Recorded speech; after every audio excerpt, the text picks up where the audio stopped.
Peace, my people. You're tuning into I Must Be Bugging, where Black, gifted, and otherwise neurodivergent folks celebrate our special flavors. If you've ever questioned your perspective in a world built for the masses, welcome home. I'm your host, Sheldon Gay, and I appreciate you joining me on this journey as a late-identified Black, gifted man. Together, we'll rewrite the script on neurodiversity by celebrating our differences, challenging the status quo, and breaking free from old narratives that label us as deficient. In each episode, we'll explore the stories, experiences, and of course the curiosities of Black gifted adults and other neurodivergent people who are underrepresented or unidentified in a world where normal can also mean harmful. So continue with me on this journey of self-discovery, empowerment, and acceptance.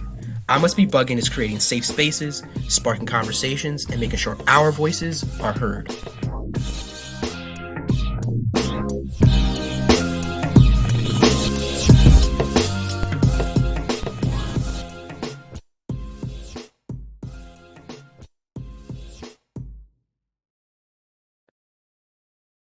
Welcome, everyone. Thank you for joining me for this episode. This is your host, Sheldon Gay. As always, super excited to have you here.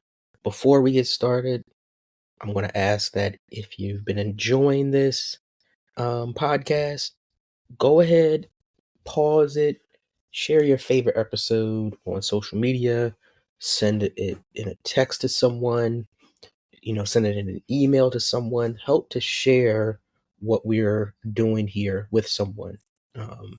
If you know that it's meant something to you, I'm sure that you know at least one other person for whom this might, at least plant a seed, right? Maybe they're not identifying in the ways that we do.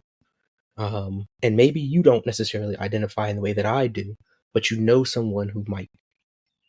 I'm asking you, go ahead, like I said, pause this, go ahead and share. And if you paused it earlier and it sounds weird now, I'm just kidding. No, please do share. Please do leave some thoughts in the comments. If you've seen me share this somewhere, if you've seen someone else share this somewhere, and there was a particular part of an episode that touched you, or that was interesting, or that resonated, please leave a comment. Okay? So, having said that, again, my name is Sheldon Gay. I am your host. My pronouns are he and him. I am a 40-ish year old Black man. I am what we would call light-skinned. I have black hair. It's curly hair. It's kind of faded on the side and the back, although now I'm kind of feeling it. It's just about time to get a cut. The top is a little bit long. I've got a little bit of a goatee, and currently I've also got some little sideburns. The barber had me halfway thinking I could at some point grow a beard, but I'm not quite ready to play myself like that. So, but that's my physical description. Oh yeah, I'm sitting here right now in a white tee.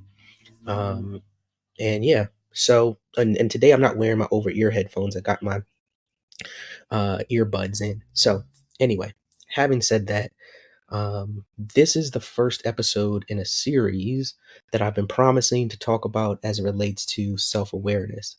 And so, this will definitely be multiple episodes. In fact, I've already got the next episode kind of queued up. I had to split this was going to be one episode, and I realized it's going to be too long. And so I split it up into two. Today is going to be fundamentally just about the basics, just the understanding before we kind of get into the more complex thoughts and theories and realizations, right? So just today is just really about the basis of what we're going to be talking about as it relates to self-awareness. And a big part of that is coming into the space, recognizing when you've been saying, it must be them and not me, or maybe you've heard someone saying that, right? And so how do we start to explore that? This topic, this series as a whole is pretty daunting, I must say, right? And daunting in the fact that there's just so much to talk about. I mean, any one of these particular topics could have its own series, let alone its own episode. And so there's so much to say. There's so many angles to come at it from, so to that end, just bear with me.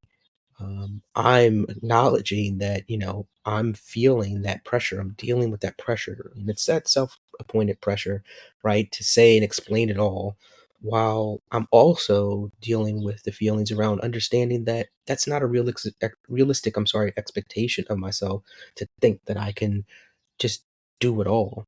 As much as there's a million things in my mind, trying to download all of them and again tell it from every single possible angle. I mean, every day I wake up, self-awareness is a thing that I'm thinking about. So trying to tell every story that comes to mind around this is just not possible. But having said that, and maybe, to that point, I may stay on a topic longer than needed, right? Or jump around more than you might expect. And so just be prepared for that. Um, and if there are aspects that you like me to speak to that I don't speak about after you listen to this episode, leave that in the comments or send me a message on Instagram. I'd love to hear, what you'd like to hear, what you thought that I, would add to the soup that we're making here. This topic again is super personal to me as someone who's, frankly, my existence is defined by my deep and complex thoughts and my overall introspection. I spend every day, almost every waking moment thinking, right? Thinking about my own thinking. And sometimes that does admittedly lead to unnecessary rumination. And other times it also leads to, some magical insights. And frankly, I don't separate or, make those mutually exclusive. Sometimes that unnecessary rumination through that process, some magical insights came out of them. And sometimes those magical insights, that good piece of that nugget is there, but then it just leads me down a rabbit hole that's not, helpful, or at least it takes me off of my productivity path, right? So, again, just acknowledging all of these, and thank you to the truck that decides to go by. But my desire to speak to this and to the subsequent insights, it has ties to my life, both my personal experience, right, of self discovery, as well as my relationships with other people, whether it be family, friends, or others, right? It also has ties to things that I've heard as I've gotten to know other people like me, other neurodivergent people, other Black people, other folks who maybe, again, we don't share all of the same identities, but just in speaking with other people and understanding their experience. Um, and so this is not just something I read somewhere.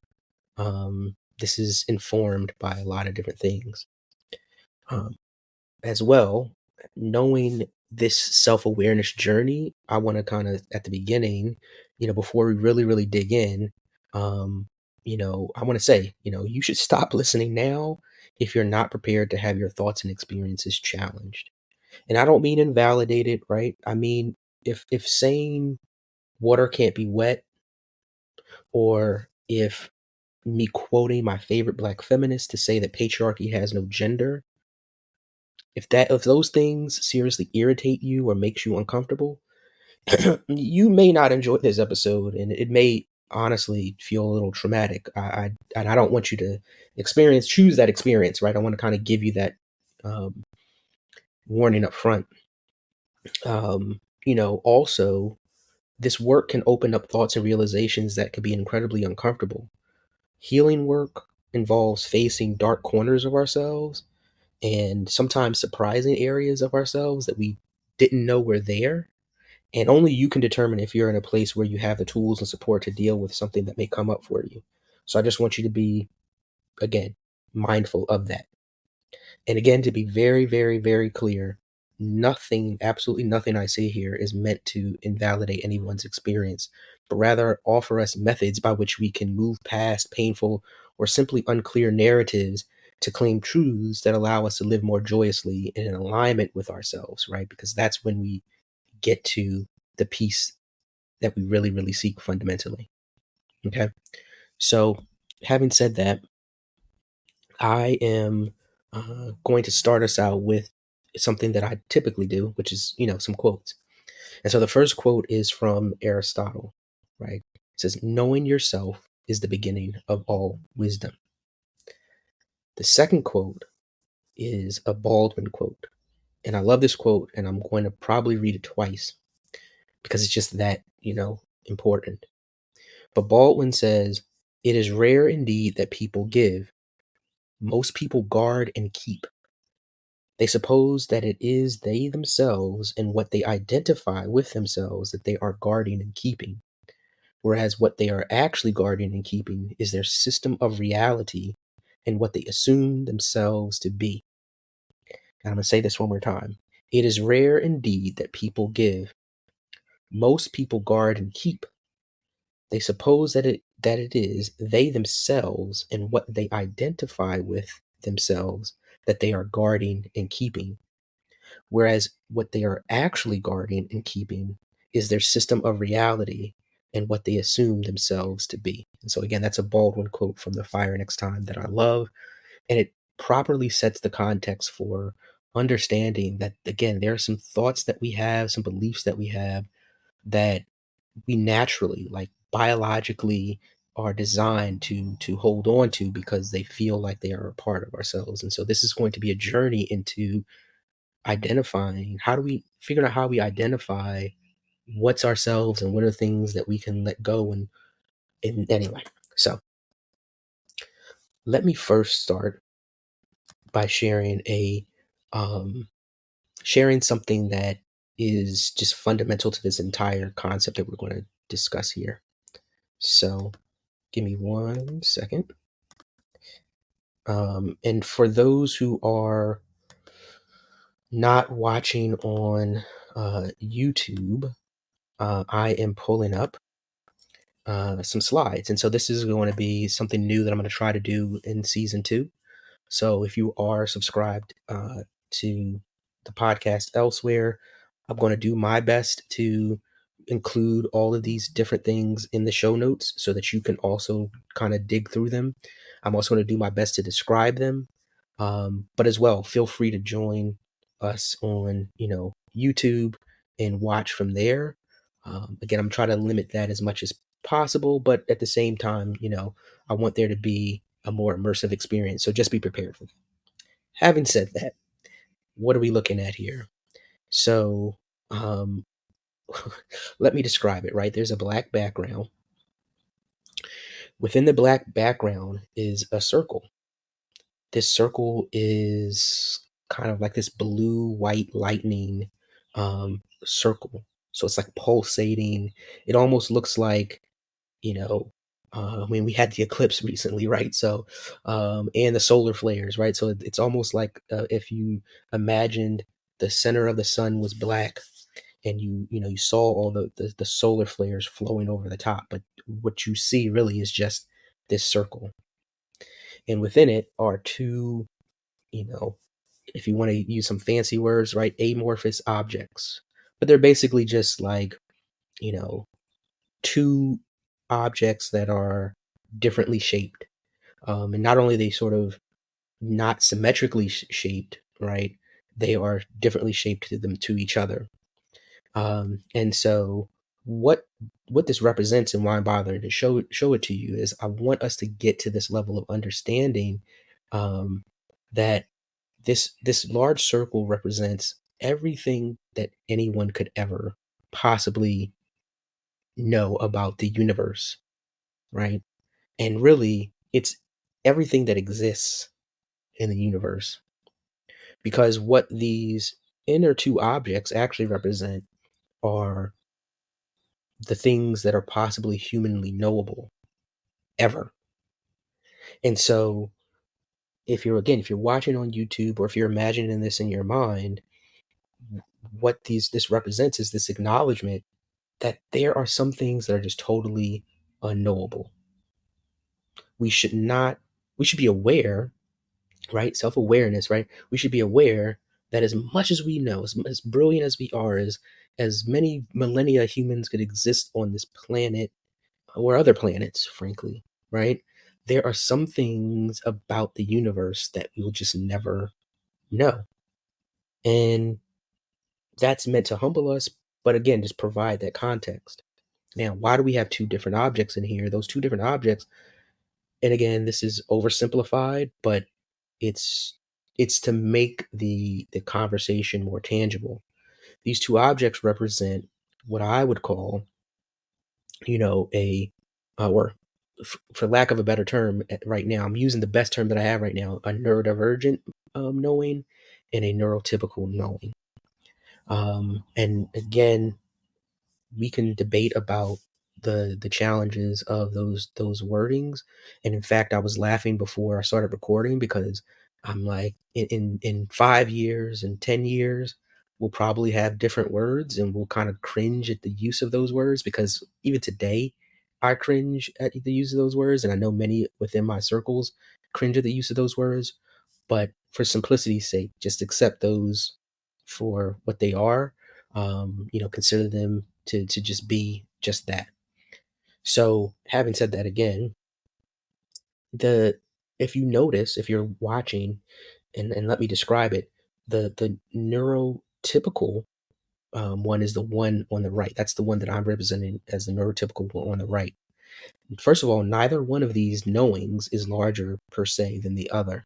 And that's purposeful, because I don't want us to think that we, as neurodivergent people, or particularly as gifted people, have more knowing overall than the entirety of humanity. I don't want us to think about it like that.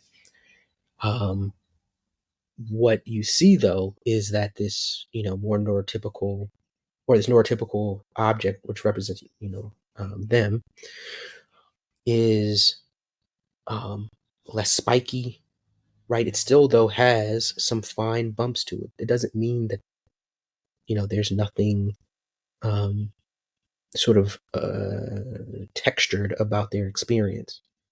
To that point, there's also some asymmetry to the object, because again, their experience still does include things that aren't necessarily linear.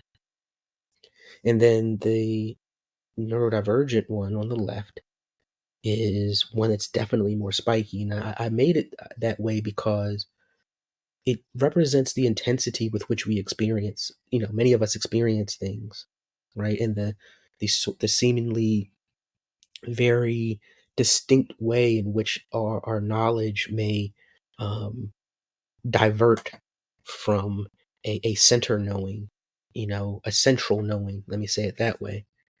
And again, we'll come back to this, and there's plenty of opportunity to have discussion about this. But the other thing that I want to point out is that there is overlap, right?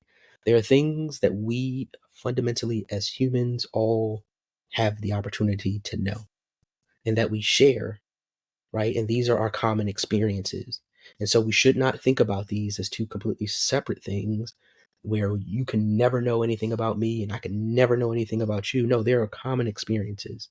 And there are certainly things, about how we interact with life that we just won't understand about each other. And that's fine, because that just makes us, who we are. And it means that there's opportunity to share and to learn about someone else's experience. Okay. I've definitely spent too much time talking about this, because this is not the 100% focus of this conversation. But I hope that illustration was helpful. So, having said that, um, let's go back to, again, the question of self-awareness and why you would even want to look in the mirror. Well, this can be necessary if you're noticing a few different things, right? It may be time to look in the mirror if relationships are breaking down. And again, as you should know, if you've listened to this podcast a lot, when I say relationships, I'm talking about the process by which we relate to anyone else and to other things, right? So that doesn't have to be romantic. That could be your friend, that could be your family member, that could be your business partner, it could be anybody. And it could also be, again, your relationship to concepts, whatever it is. But if you notice that they're breaking down, they're not stable, you're having issues communicating with people, this may be an opportunity to look in the mirror and figure out what's going on. Because again, as I started out saying, right, if the mentality is it must be them and not me, there's an opportunity to investigate. Maybe you're not meeting your goals. Maybe you're, working hard. You got your eyes on the prize. You've set a plan out, but you're just not meeting your goals for some reason. Well, that may mean that there's an opportunity for reflection. Is the goal reasonable? Is it really something that you want? Maybe you consider yourself to be pursuing something that, excuse me, fundamentally you don't actually want. That's another possibility. Maybe you're unhappy despite all your best efforts, right? Maybe you're doing the work, right? You're reading the books, you're going to the meetings, you're talking with all the people, you're whatever, you're doing all these different things, but you still feel unhappy, right? You're making all the money, you're doing all the different things, but you're still unhappy. Well, that definitely is an opportunity to look in the mirror to figure out, well, why would that be? If it seems like you're meeting the same types of people and they're reacting to you in the same types of ways, again, not stripping away anybody's accountability for how they treat you, not invalidating your experience around how they treat you, but maybe the question becomes, why are you choosing spaces where these people are? Why are you maintaining spaces where these people are? Maybe your ability to draw a boundary needs some help, right? Again, these are just questions and thoughts, right? This is a reason why you may need to look in the mirror. Or maybe, forget all of this. Maybe you just personally like periodically checking in to see where you are and how you're showing up for yourself and others.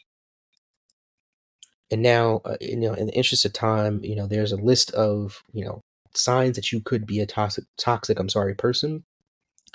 I may put that in the show notes, but I'm not going to delve into that because that's not really the focus, right? But we just talked about, well, is this for me? Is this something I need to be doing? Okay, well, those are some signs that it may be for you. But let's take a step even further back to talk about, let's talk about what self-reflection even is. So the first thing is to think about, what is cognition, and in simple terms, it's just the way that we think, right? A more complex way of thinking about it, I would suggest, is that we call it the outcome or outcomes of how we process the way our experiences interact with our beliefs, right? So we believe the world to be a certain way, and we receive stimuli, right? We bump into experiences and information and data from what's happening around us, right, in the world, and we get some outcome that's the mashup of those things, and that's our thought, right? That's what a thought about something is, right?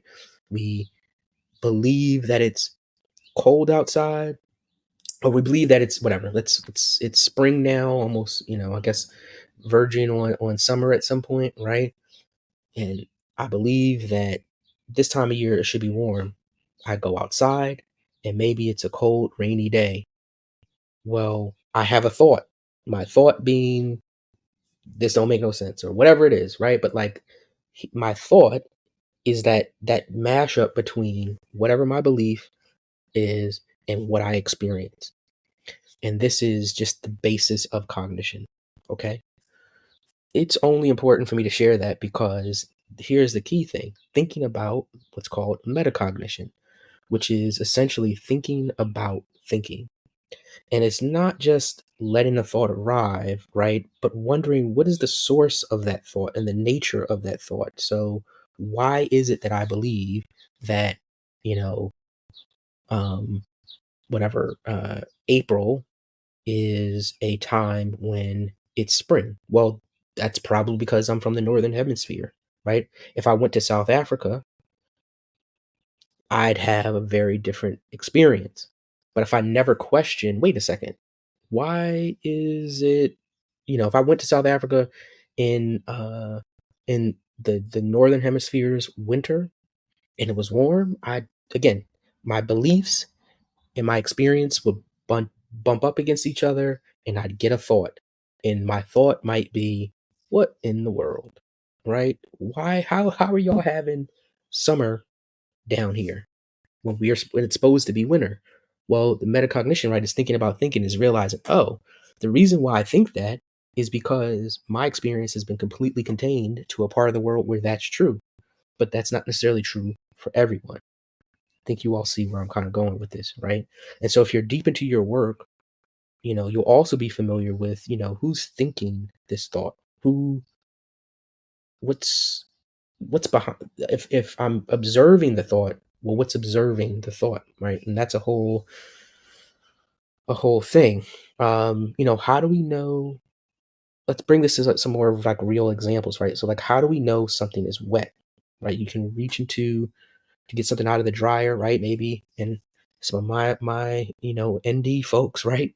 You may have left your clothes in the washer, or sorry, in the dryer overnight, and you go back and you're like, oh shoot, I forgot those clothes were in the dryer. And you go back and you feel them, and you may not be 100% sure whether they're dry or they're wet. Why is that? It's because we don't actually have a way of telling something is wet. What we do is we piece together different stimulus, right? Whether it's cold, certain textures or whatever, and we take those and we form a thought of this is what wetness is. And so when you go back into the dryer and you touch something and it's cold because it's been sitting there all night, it goes back and it's like, and makes your brain wonder if it's actually wet, right? And so it's important to understand that and know why that's a thought and a confusion, because again, it helps us to understand what how we're thinking, and again, when we do experience something that's so different or so confusing to our minds, well, why is that? We can go on to things like as well, like why cold technically doesn't exist, but I'm going to leave that for a different discussion. I'll probably put that into the show notes, for folks to chew on.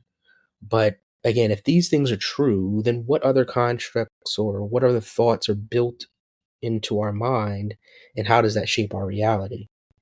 Um, we can think about unconscious bias, right? So this is, again, bringing this home, is like, what have melanated and marginalized folks been pointing out, you know, as well as been trying to tell people to question about the structures that oppress us, right?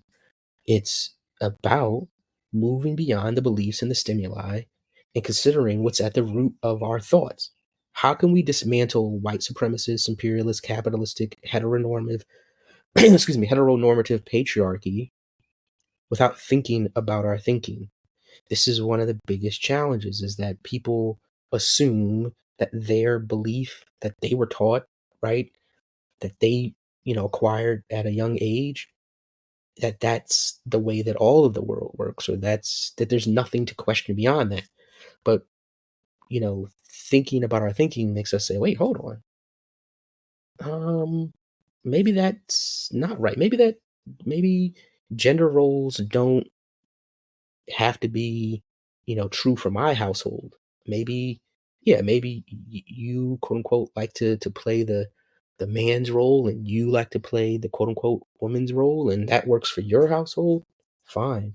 But that doesn't mean that that is the absolute truth of the perfect way or the best way of doing things.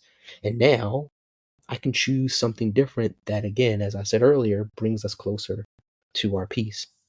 And so, as well, how can we stop treating neurodiversity as this binary of normal versus abnormal, right? Or sticking with pathological, uh, that something's medically wrong, right? That idea of thinking about various behaviors rather than centering human experiences and finding supports for people's needs. How can we do that without thinking about, excuse me, our thinking? And so, you know, this is something I'll just share a quick slide for. Um,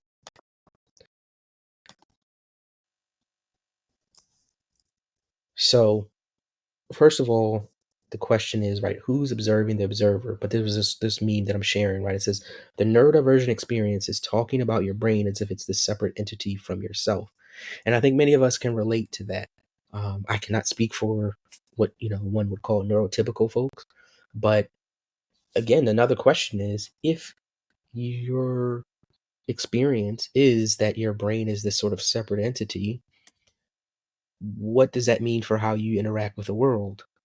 In fact, I would say that a lot of the reason why neurodivergent people are more aware in this way, or perceive their experiences in this way, sure, there's probably something about our wiring, but I think a bigger part of that is because so much of the world is not built for us. And so there's so many more opportunities for us to bounce up against this thing that creates this awareness around our mind working differently, our mind being different, our mind not being, totally tapped in to the exact way that this world is set up, if that makes sense. And so, again, these are just important, I think, really, really important things about self-awareness that help us realize why we experience what we're experiencing. And again, for me, this is an opportunity to not see ourselves as broken, but also not see ourselves as, um, you know, possessing something otherworldly per se, right? Um, anyway, again, like I said, whole separate conversations that we can be having, right?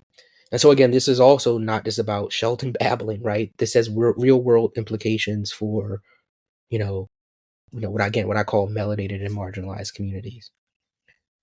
So how do you know when to look in the mirror, right? That's the next question. So here are some examples, right? Do you always, or do you spend a lot of time wishing that you could fix other people, especially those you love, especially those who are close to you, right? I wish that they would just, okay, there's an opportunity there, right? To look in the mirror. If you can't recognize your emotions, right? Maybe you're having challenges with understanding how you're feeling about something and being clear about how you feel about something. And I want to be clear and call out something that is a very real thing, which is, excuse me, people have heard me mention this in previous episodes, right? Is alexithymia, right? Which is essentially this condition where you literally are not able to easily access those emotions. You're not able to fully conceptualize them. And so somebody asking you, how do you feel? To them, if you hesitate, it may seem like there's uncertainty, like you're ambivalent, right? Or that you don't really care, or they can list this whole list of things, and it may be, I'm trying as hard as I can to tell you how I feel, but I just don't know. And maybe you're having that conversation with yourself and you're beating yourself up because you're like, I don't know why I don't know what I feel. These are opportunities to look in the mirror and say, again, maybe I have alexithymia, right? And now that I know that, I can go do something about that. I can kind of find my methods to kind of work within that system. Another example of when you need to kind of look in the mirror is if you lack emotional permanence. So what's emotional permanence? Well, if you know what object permanence is, it's the same thing. But let me say, if you don't know what that is, it's essentially the concept behind why little kids love peekaboo, right? Where it's basically when kids are very, very little babies, if they cannot see the face, if they cannot see the object, for them it's as if that thing is not there, right? That means it's gone. So now peekaboo is this really like curious thing for their brain, because your face is going away when you hide it, and then you reveal it and it's like, oh, it's like it's there, it's not there, it's there, it's not there, right? So emotional permanence is this experience where if you don't have people they are telling you that they care about you, if you're not able to see these, like, very real reminders that they care about you, that they love you, or whatever, you may feel like it doesn't exist. And So if you're always seeking validation for things that in your mind, right? I know that this person loves me, but I keep seeking this validation. And again, this isn't a judgment, but I think that we would all welcome an alternative to that, where we could feel secure or had ways to bring, us out of our swirling thoughts and into our body, or the place where we can sense that security and true knowing. Where we can realize it's our responsibility to provide ourselves security. And part of that is surrounding ourselves with people who are trustworthy and secure, right? There's a difference there, right? It's not constantly seeking validation externally and putting that onus and that responsibility on others to provide that to us. But it's about saying, I take responsibility for that.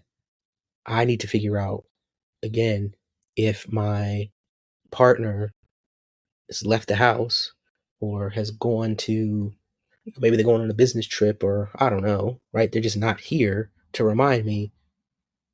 Do I need to be messaging them throughout the day, right? Do I need to be, when they come in, like, really on top of them about it?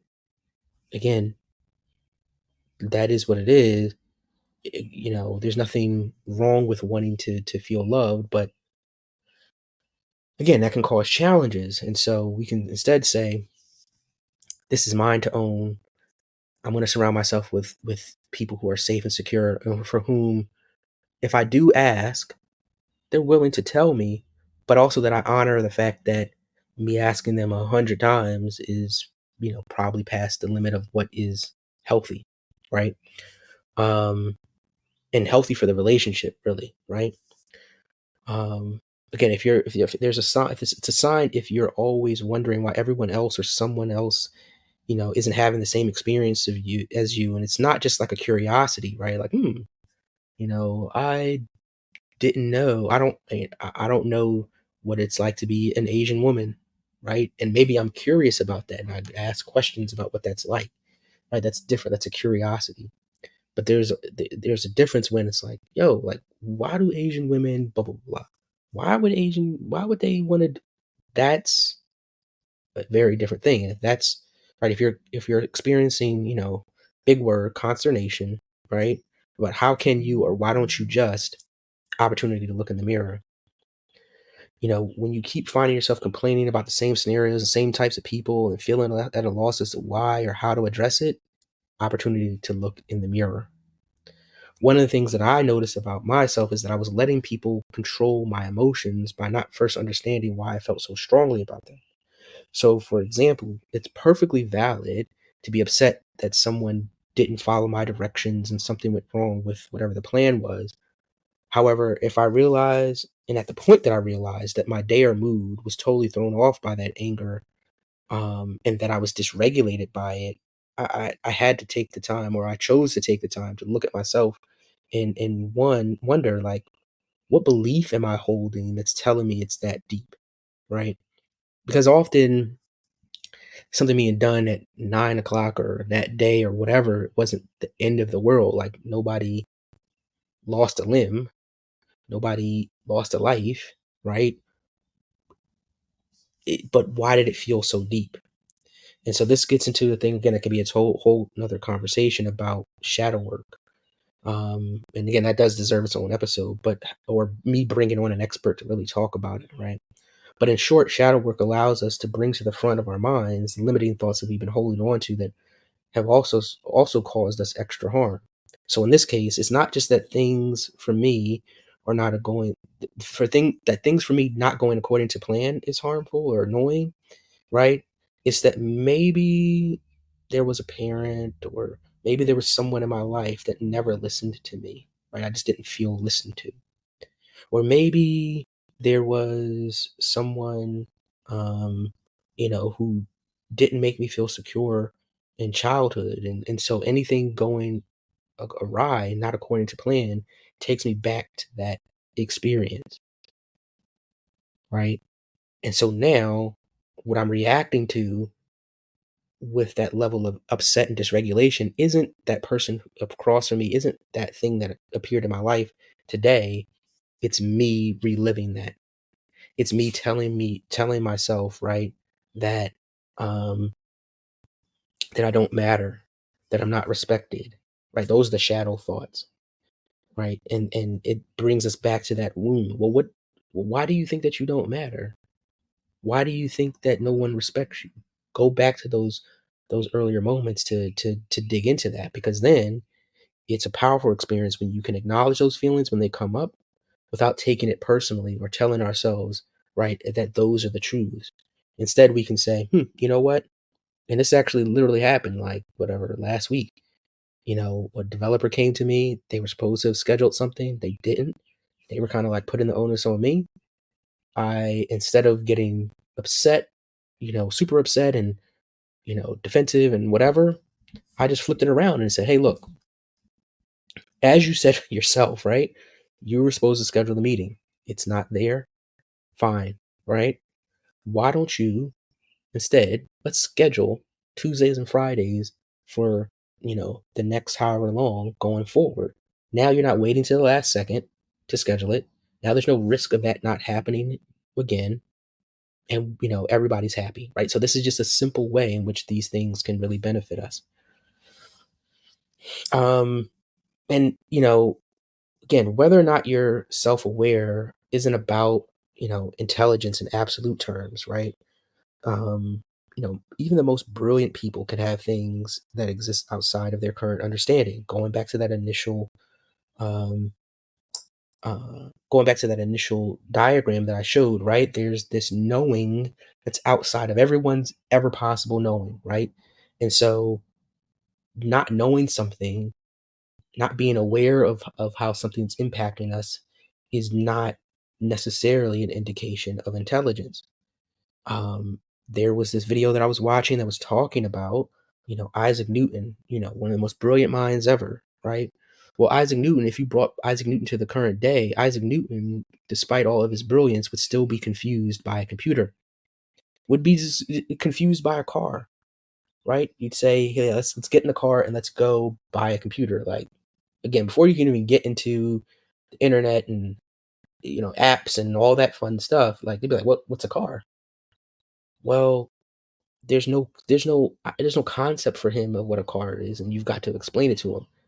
Now, most people listening to this, myself included, I would not consider myself to be more intelligent than Isaac Newton, but I would possess knowledge that he didn't, and I would have to explain that schema to him, that idea to him, right? And so I'm saying all that to say, like, if you don't know, feel free to not shame yourself and guilt yourself and judge yourself for not knowing, right? Because even the most intelligent people don't know something, right? Um, so there are some things to be said for being attached to some of these reactions, right? Some of these harmful reactions. And the reality is, again, due to trauma, due to other things, right? We can get attached to these coping mechanisms because that's how we survive for so long, to the point where we don't even recognize them as separate choices, right? They've been so ingrained into our minds. And so let me quickly show you 12 defense mechanisms um, that may be, of help for conceptualizing. And I'm not going to, you know, give you all the absolute, I'll come back to that slide maybe, but um, I'm not going to go into all these in depth. Let me say it that way, right? But these are 12 defense mechanisms as defined by Sigmund Freud, right? And so the first is compensation, right? So we strengthen one part over here to hide another. I think we've all seen that, right? You're trying to hide the thing that, you don't want people to see by being super, super strong and masked in another area. Denial, refusing to face a negative behavior, right? Displacement, taking out what you're feeling on someone else, right? Identification, attaching to something positive. Introjection, conform feelings for your approval.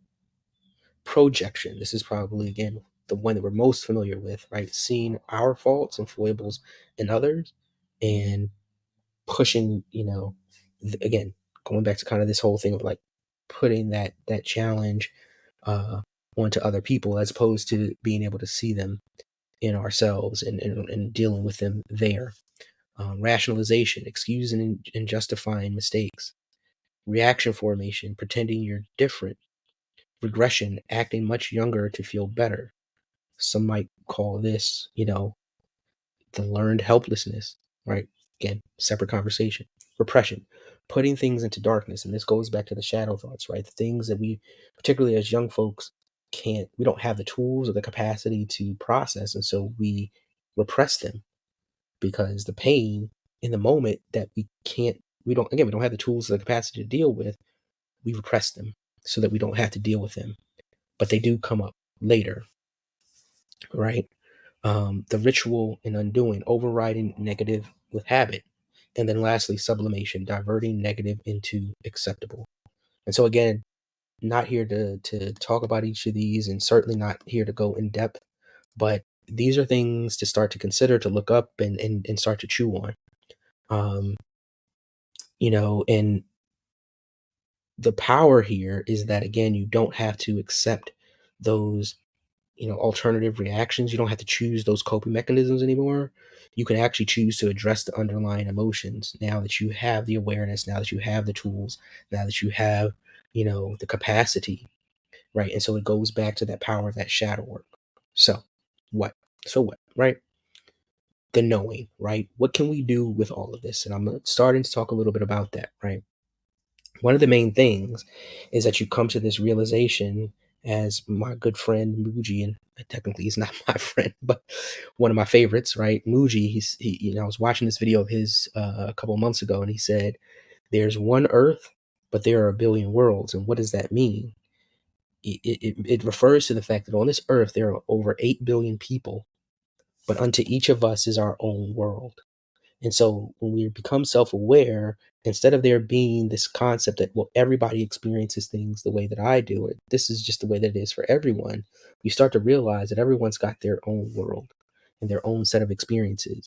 And it frees us from this thinking that, oh, this is why if there's someone with a different world, the idea that they would have a separate preference or whatever feeling about something is not so challenging, right? There's also some realization around, well, let me put it to you like this. This is something I'm going to try to quickly read, but it's me talking about what I refer to as capital T and little t truth.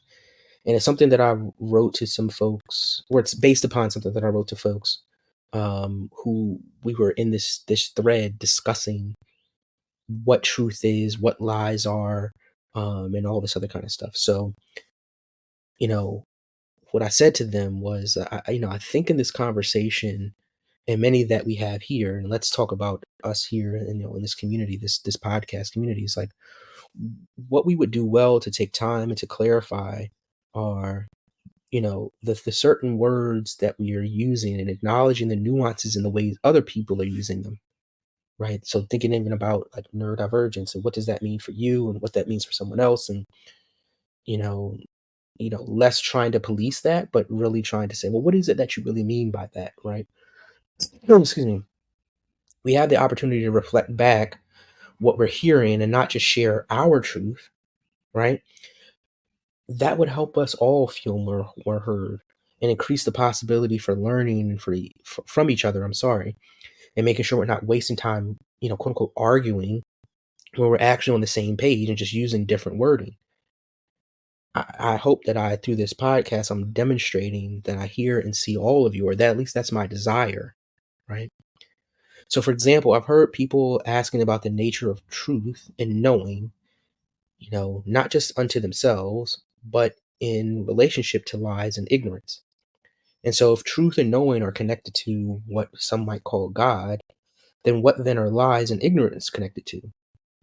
I often hear the question of how things which can be so subjective and malleable and changing can also be connected to something we tend to consider to be unchanging, definitive, and undefinable by humans, right? This idea of God or the universe or the supreme being or whatever, right? This all knowing, this all encompassing truth. And yeah, so some of my further thoughts are these. It's like, first, I don't really see lies as the opposite of truth. For me, in this discussion, there's a capital T truth, and that truth is what is. That capital T truth is that big circle, that pulsating circle that I showed at the beginning of this. Truth is like light. It is, and it contains many things while being experienced as one thing, right? Think about a prism, right? There's a light, which we all see just as that light, but when you put it through that prism, out come many things, many colors. So darkness isn't exactly the opposite of light, because darkness technically doesn't exist. Darkness is the absence of light, but lies aren't really the absence of truth. If lies, quote unquote, can someday become truth, and in this case, capital T truth. So darkness can never become light. And to that end, I was purposeful, as I said earlier, about using capital T and lowercase t truth for this reason. So lowercase t truth to me is the broken shards of what I'll call the God mirror. And therefore, quote unquote, lies are the warped and limited image you can see in a shard of that mirror rather than the entire picture. And so a lowercase truth can become a quote unquote lie based on the angle, the light, excuse me, in which you're viewing it, and even the distance at which you're, holding up the shard. I mean, if you tried to hold a broken piece of a mirror to an elephant's leg at night, how much different would it look if you waited until day and took a couple steps back, right? Would the capital T truth have changed, or just the lowercase truth or that lie? So all this is to say, if we put all our shards together, right, all these many minds, these many worlds together, we can see the full capital T truth. And it contains pieces of all the lowercase t truths and the lies, but it reveals a much different picture than what we could have seen by just having our own individual shard. And also, to complete the analogy, if capital T truth is the light, then we're often looking through our own prism or kaleidoscope, right? And our goal should be to find a way to bring all those things back together to see, quote unquote, that the truth, to quote unquote, see the truth and the light. I'm sorry. Okay. And so that's my, thoughts on that. And I'll share a video again in the interest of time. It's his Facebook video that just demonstrates what you can see from the different angles, and it just, like I said, goes a little bit deeper into that thought. So knowing who I am and how I show up, also, these are different things, right? So this is what knowing can do for us. We all have beliefs about ourselves, but it's also important to know how we show up with other people and how it looks from a different angle, right? And so I'm going to show a quick,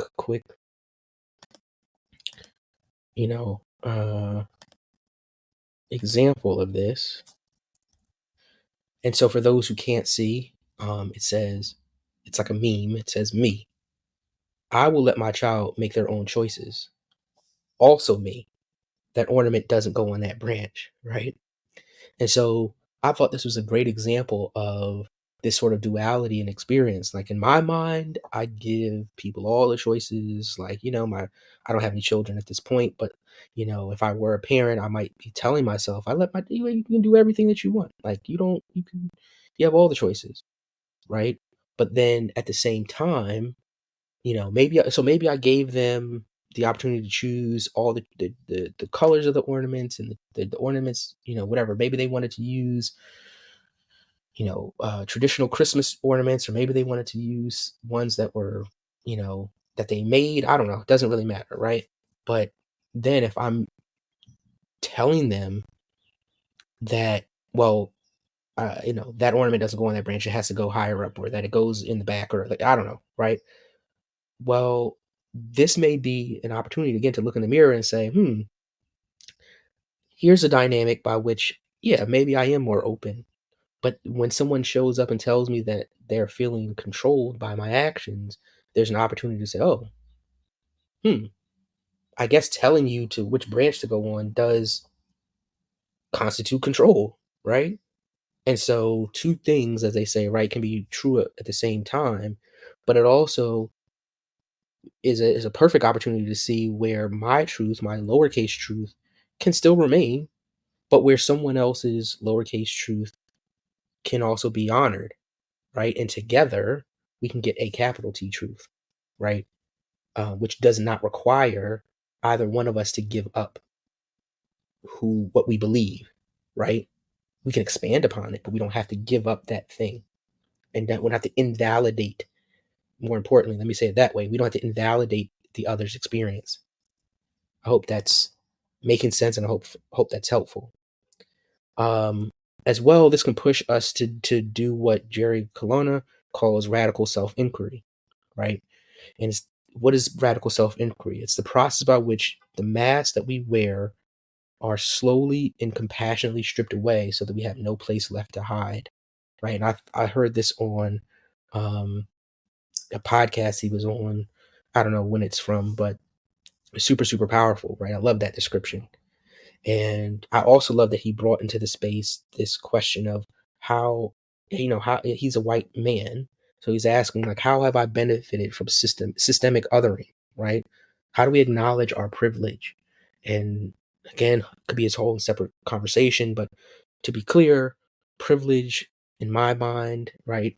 And generally in practice is not about saying that you don't have, any problems. As a black man, I am both a, you know, person for whom the system is oppressing, but as a man, I also have male privilege. Maybe not as much as Jerry, but as a man, I definitely have to acknowledge that privilege. And so how can I be mindful, again, be self-aware of the benefit I've derived from othering,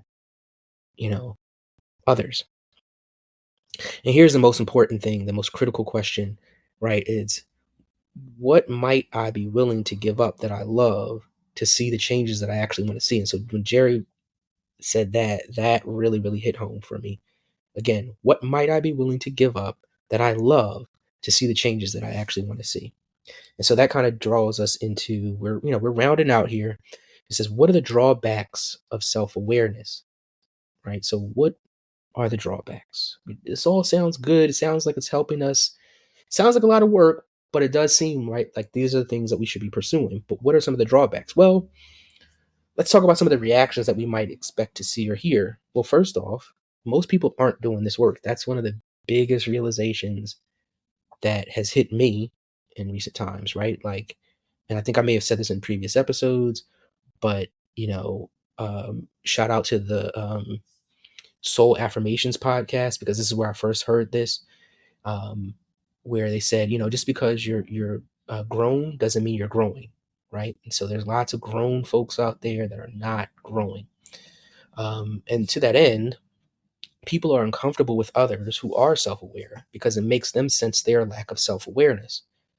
Right, on a deep or an unconscious level, it can seem similar to that feeling that many of us remember of being in class and worrying that we'll be the next person to be called on.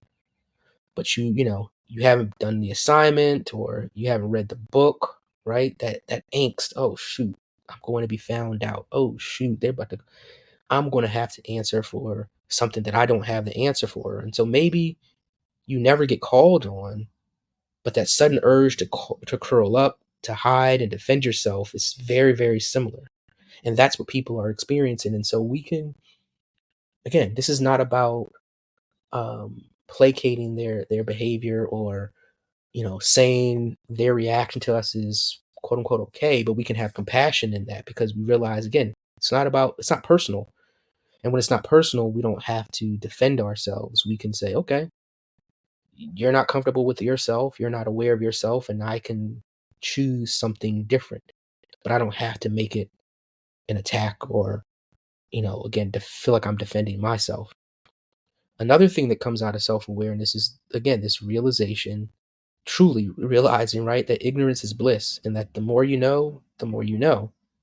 And that means also that it's the more cognitive, right? Going back to cognition, thinking, more load that we spend on addressing this dissonance, right? And making decisions. So it means that the more that we know, the more time that we're spending being aware of how our actions are impacting others, and also how, some of the things that we are thinking don't align.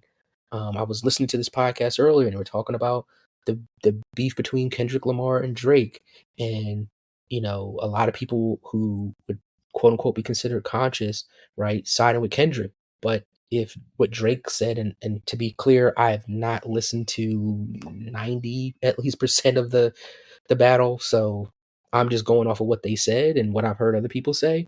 But it seems like Drake accused Kendrick of beating on his wife or partner, and so there was this question of like, well, am I a hypocrite? I'm talking about Drake because it seems like he possibly is grooming little girls, but then if I'm siding with Kendrick and I'm not, kind of taking him to bat for um his potential alleged, right, treatment of his partner. Like, what does that say for me? And so the more aware you are, the more you start to question this and aren't just like, oh, this is the rap beef, right? It can't just be a rap beef for you anymore and just back and forth, which again, no judgment in that regard, right? I'm just saying that's the reality, is that then you start to have those kinds of questions and you can't really avoid them as much.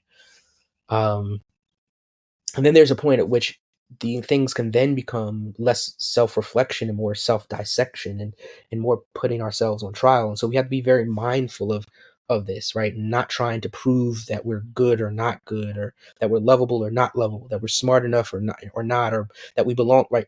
All these different things, right? We again, going back to this whole discussion about this whole Drake and Kendrick thing, right? In this situation, it's it's normal to have two separate thoughts. And sure, let's not leave feeling like a hypocrite, but at the same time, we don't have to beat ourselves up about enjoying Kendrick's music, while at the same time, you know there potentially being something more there, something destructive there, something harmful there. Again, find ways to reconcile that, but we don't have to. What some people end up doing is, responding by being like, "See, I do all this domestic violence work," or "See, I do all this." Maybe they're a Drake fan and they're like, "See, I do all this stuff to prevent sex trafficking," and it's like, you're just trying to overcompensate as opposed to making peace with what the truth is. Um, and so again, as we start to do all this, a lot of things can come up, right? It can make us aware of times where we've even wanted help, and we've actually self-sabotaged because the attention and the support that we received felt better in this season, right?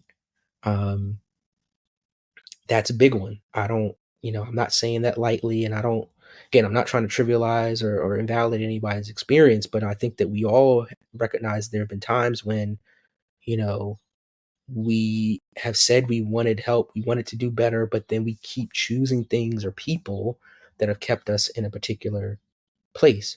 And it's because, we tell ourselves that, we love them, or, it's because we tell ourselves that, um, whatever, we get some sort of benefit out of it. Maybe it's a financial one, maybe it's a status one, maybe it's whatever. And again, no judgment for that. I mean, life is messy, right? But figuring out, going back to what I was saying, the question that was asked earlier, right? What might I be willing to give up that I love to see the changes that I actually want to see? And sometimes, again, giving up isn't a complete separation.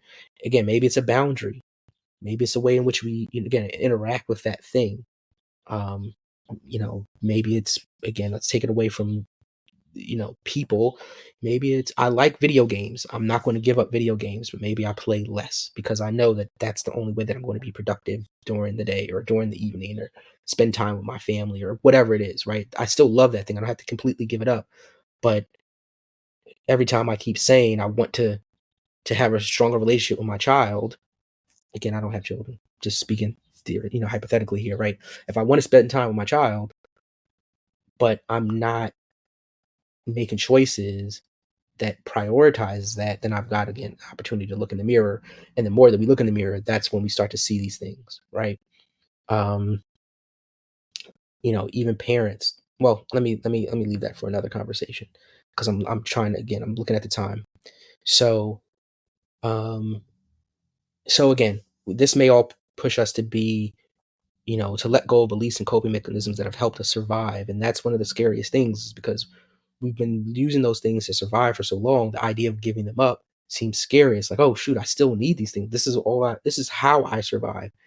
And instead of getting to the point where we realize that's how I did survive, that's how I needed to survive, but I'm not there anymore. Again, shadow work, inner child work will really, really help with that. Separate conversation. But this is the kind of thing that comes up. And I'll share this Baldwin quote before I start to truly round out. But you know, Baldwin said, I imagine one of the reasons people cling to their hate so stubbornly is because they sense once hate is gone, they will be forced to deal with the pain. And I'm not trying to bend this, too far to fit, a particular narrative, or take the real focus of that, which is larger systems of oppression. And I'm not trying to like completely disentangle that. But why I share that quote is because when we've experienced a lot of different trauma, there's a point at which we have to say, you know what, I experienced this thing, it was terrible, it hurt, it's still going to hurt to some extent, it's still not going to feel good to relive this thing, but I want something more, I want something beyond this. And so the way that I deal with that is by realizing I can't just cut everybody off, right? I can't just say all people like that look like this, that sound like this, or whatever, that are whatever, are just bad. Maybe, you know, you had a bad experience with a woman, and you've just said, I ain't dealing with women no more. Or maybe you said, I'm not getting, being vulnerable with a woman anymore, right? Well, at some point, if you really want to have the larger experience, you've got to say to yourself, well, that woman or those women that I experienced were not safe. And that sucks. And I've got to deal with that pain, because holding on to that hate, yeah, it keeps me safe per se, right? Like no one can hurt me, quote unquote. But it means that I'm missing out on a larger experience. And so I just want to put that there, because um yeah, as it relates to, again, larger systems of oppression, a lot of people, let me just make sure that I speak it into the space, right? A lot of people don't want to stop hating and oppressing other people, because it would mean having to reflect upon the harm that they've done, the harm that their people like them have done. It would also make them aware, as I spoke earlier about, right, the ways in which they've benefited from other people being harmed, and that they just kind of stood on the sidelines and again, reap those benefits. And that's a painful thing to deal with. So anyway, the truth is we can be more than one thing. And I don't believe in traditional ideas of good and bad people in some sort of absolute way, right? We all have good and bad in us, quote unquote, right? And the difference is really in how we hold and process those things. We can have more than one feeling or belief. They just can't fundamentally be in conflict. And to be clear, being different or even seemingly belonging to opposite labels doesn't mean conflict is inherent, doesn't mean that they are definitively in conflict. Tomatoes are a fruit, right, as they say, but you wouldn't put them in a fruit salad, right? A platypus is a mammal, but well, well, those guys are just wild, right? Those are just really, really, strange creatures, right? But they exist just fine, right? And so some of this is realizing that to some extent, words and labels aren't defined by some absolute nature, but the context in which those words are used. And words have limitations, right? But they're the best way that we have to exchange ideas without, right, telepathy. And maybe, someday we'll be able to do that, right? We'll be Bajoran or something, right? So, we'll be Professor X with the little, right? Shout out to X-Men 97 for all the fans of the X-Men series. But the healing journey requires that we not seek perfection in ourselves, in our past, or in our future, but rather that we acknowledge that all the colors of our human experience and we acknowledge all the colors of our human experience and acquire and recognize the tools we have to face all of them, right? Self-awareness might be the most critical tool, though, because it makes sure we're able to recognize the path to where we want to be and when we're stumbling too far astray. And so the last quote that I will share is from J. Mike Fields. Shout out to J. Mike Fields. I'll tag you in this post. But the quote says, "The core of healing is self-awareness. In this space, we remember our wholeness. We walk ourselves home."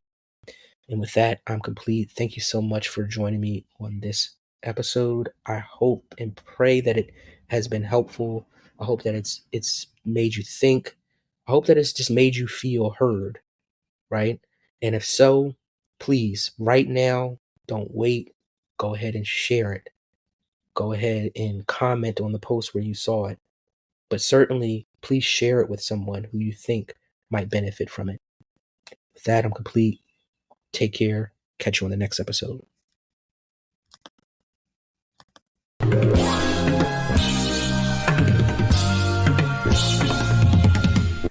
Thank you for joining me for another episode of I Must Be Bugging. I hope you've learned something, became curious, and most importantly, felt affirmed by what you heard. Remember, this podcast is all about sharing compassionate narratives about who we are and how we contribute to the beautiful and necessary diversity of humanity. This is our place to unmask and just be. Don't forget to connect with me on IG at I Must Be Bugging, where I'm eager to see you share your thoughts, your experiences, and your stories. And if you've enjoyed today's episode, please share it with a friend. Leave a review and subscribe. It helps others who are eager for community find our people. So thank you again for being a part of the I Must Be Bugging community. I can't wait for the next episode. Until then, stay up and enjoy who you were meant to be. And remember, you're not bugging, you're brilliant.